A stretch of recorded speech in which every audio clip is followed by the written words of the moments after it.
Alright, good day everyone sa lahat ng aking mga kaibigan, mga followers at sa mga hindi ko followers.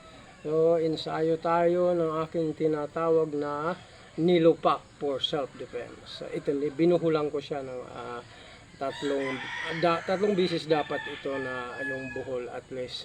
Pero ngayon dahil medyo medyo matigas siya, 2 bisis lang pero pwede na yan. Ngayon mayroon na siyang parang tiyan. At sa dulo, maganda rin kung gusto nyo may buhol. Ito mga kapatid, mas mahaba ito kaysa sa Good Morning na towel. Pero ito, maganda siya kasi nga, unang-una, maganda yung inyong grip. Yung mga tipong ganyan. Pero kung wala, gaya na sabi ko, yung yung Good Morning towel, pwede na yan. Ngayon, ilabas na ang ating mahiwagang nilupak. Batong buhay po ito, okay?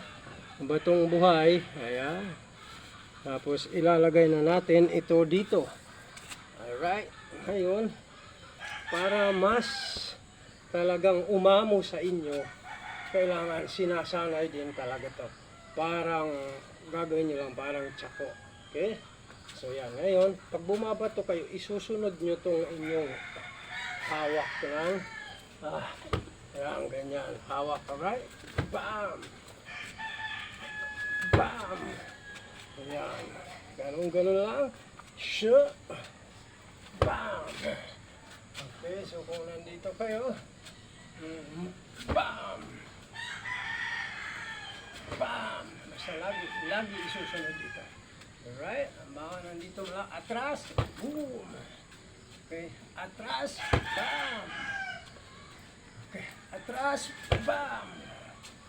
Halimbawa, may patalim, pagsaksak sa inyo, sabay atras, ito nandito na. Halimbawa, pag nangyari ka saksak, atras, boom! Ganon. Atras, bam! Gusto nyo, doon kayo iilag banda. Ito rin. Andito na to, andito to, yan. Boom! Okay? Boom! Umiilag, kahit na mayroon kayo nito, iilag pa rin kayo. Okay? Pero sobrang napaka-effective nito. Alright. Ayun, kung gusto nyo doon umilag, bam! Hanggang siya. Bam! Bam! Basta sinasanay din dapat siya. Sinasanay siya. Para alam nyo yung talagang pag kinuha nyo uli siya, halimbawa ganyan, pag magsiswing, pag galing dito, dito nyo kukunin sa likod. Dito nyo sasalahin. Dito ang salo. Pwedeng sa baba. Alright? Pwedeng sa baba. Pwede rin sa taas. Kaya kailangan sanayin nyo siya. Didepende kasi yun sa distance nyo. Tapos yung pagkuha nyo, importante na talagang mabilis kayong sumalo. Okay? Pagka magsiswing, kukunin mo ngayon. Yung timing ng inyong pagsalo, yun yung importante doon. Alright? Pagbato nyo, pag-abante, pag bumato, pag nandito ako, ganito kalapit. Pagbato ko, pinato ko, bam! Umabante siya. Ngayon, hihilahin mo to, atras ka naman. Dito ako. Alright. Pagbato ko, hila, atras ako. Alright? Bato, hila, atras. Yan. Hila, atras. Kailangan nasasanay siya. Ngayon, kung saan nyo patatamain, kahit nasa kahoy o depende na gusto nyong pagpraktisan. Halimbawa, kung walang kahoy sa dingding, lagyan nyo yung unan, i-fold nyo siyang ganon. Yun yung gawin nyong target. Okay?